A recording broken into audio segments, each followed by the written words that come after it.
World cup 2023 में team India जो है फिलहाल एक लौती टीम है जो एक भी मैच नहीं हारी है। सारे मैचेस हमने जीते हैं और यही वजह है कि हम केवल डबल डिजिट में 10 अंकों के साथ, बाकी टीमें जो हैं अभी सिंगल डिजिट में। हमारे पास कोई हार नहीं है और सेमीफाइनल के रास्ते हमारे ऑलमोस्ट क्लियर हो चुके हैं। लेकिन न्यूजीलैंड का ये मुकाबला खास था क्योंकि 1564 दिन बाद 64 दिन बाद हम ये मैच जीत रहे थे और इस जीत की कई वजह थी। तो हमें लगा 5 वजह आपको बताते हैं जिस वजह से इंडिया इस मैच को जीत पाई। अदरवाइज न्यूजीलैंड इतना बुरा नहीं खेला था, लेकिन 5 फैक्टर्स जिनकी वजह से हमने उन्हें रगड़ दिया।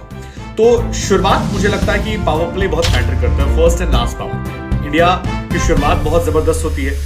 सिराज और बुमराह ने बहुत ही कसी हुई गेंदबाजी की और उस गेंदबाजी का असर यह था कि शुरुआत में रन नहीं बन रहे थे, बहुत स्लो चली और शुरू के 10 ओवर में अगर आप देखेंगे तो बहुत स्लो की हुई टीम थी।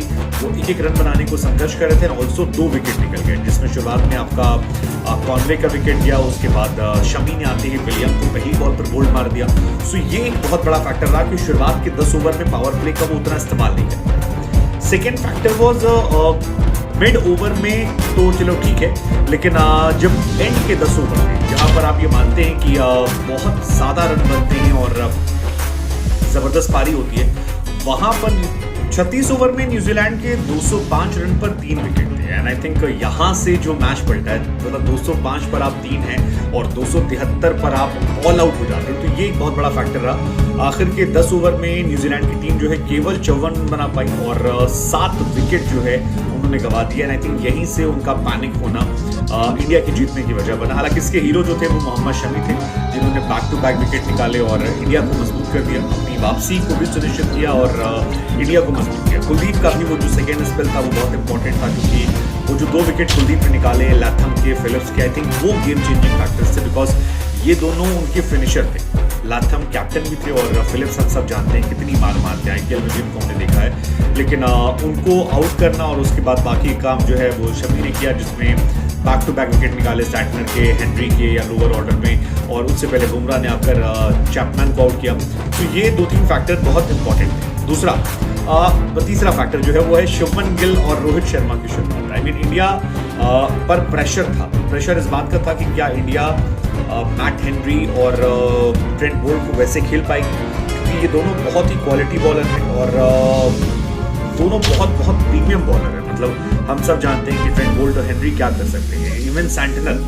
लेकिन रोहित शर्मा खासतौर पर जिस तरह की सदी हुई शुरुआत की, जिस तरह से उन्होंने ताबड़तोड़ चौके छक्के मारे और वो 46। ऑल्सो मुझे लगता है कि डैरिल मिचेल जो हैं, जब रचिन रविंद्र आउट हुए, 159 रन की पार्टनरशिप तो उन्होंने कर ली रचिन रविंद्र के साथ, लेकिन 33 ओवर में 182 के बाद जब अपने शतक की तरफ वो बढ़ रहे थे तो वहां पर उन्होंने बहुत स्लो खेला और अपने पर्सनल माइलस्टोन के चलते काफी टाइम दिया।